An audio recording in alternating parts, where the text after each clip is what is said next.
Vimos en otro momento cómo las figuras, cómo las formas se comportan en el espacio, ¿no es cierto? Si yo tengo un rectángulo, claro, yo lo estoy observando o de frente o en forma cenital, pero en todo caso frontal. O sea, si soy yo, ¿no es cierto? Está, está frente a la mirada. Pero ¿qué pasa? No siempre nosotros tenemos esa mirada frontal de las cosas. Lo mismo un, un círculo, ¿no es cierto? Eh, ¿Qué pasa cuando yo los empiezo a mirar, ¿no es cierto? En forma oblicua, ¿no? Que están en el espacio en forma oblicua. Eh, la otra vez lo vimos, ¿no es cierto? Que empieza de algún modo a transformarse la figura. Eh, la parte de la figura que penetra el espacio, ¿no es cierto?, comienza a reducirse, ¿no es cierto? Aquel lado empieza a achicarse y las paralelas, ¿no es cierto?, se transforman en oblicuas buscando un punto de fuga imaginario, ¿no es cierto?, en el espacio.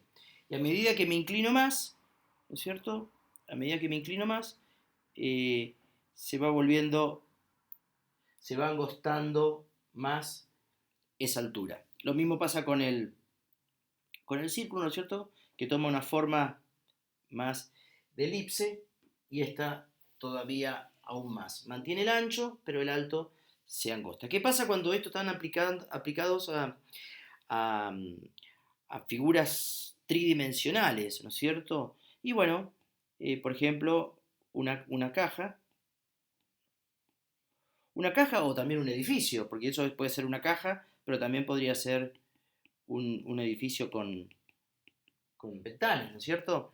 Y lo mismo con el círculo, este, que esto perfectamente podría ser un tazón, ¿no es cierto? Un lapicero para los diferentes lápices. Bueno, eh, si nosotros saliéramos a la calle, tendríamos la posibilidad de observar edificios, plazas, árboles, ¿no es cierto? Una fila de árboles que en realidad están dispuestos en forma rítmica.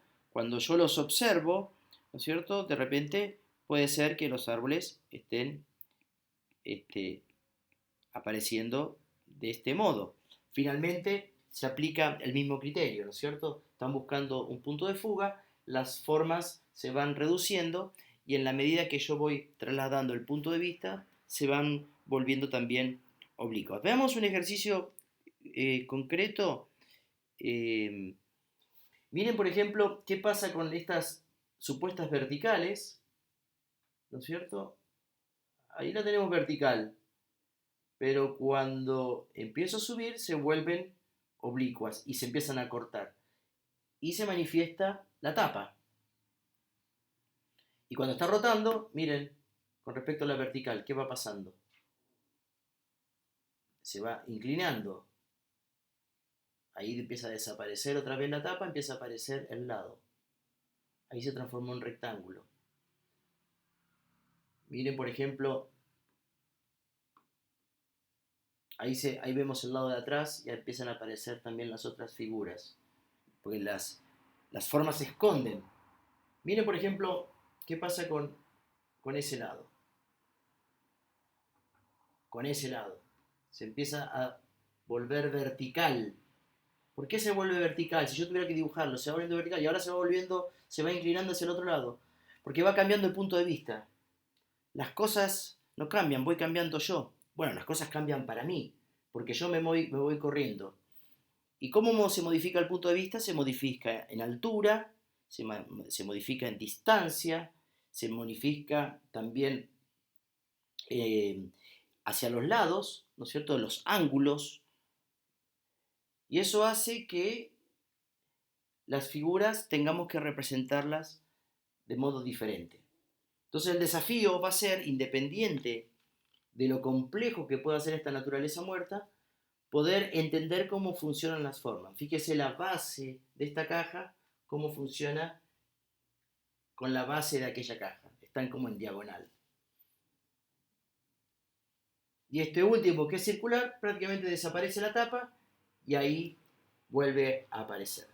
Entonces, la tarea que vamos a tener a partir de este video es construir una naturaleza muerta en un lugar de la casa que tenga al menos algún elemento geométrico, otro elemento circular, puede ser un elemento orgánico. Finalmente, lo orgánico también lo podemos reducir a una figura geométrica y buscar el punto de vista, quizás 2 o 3 lugares diferentes para ver qué es lo que pasa con las formas y cómo el ojo los resuelve.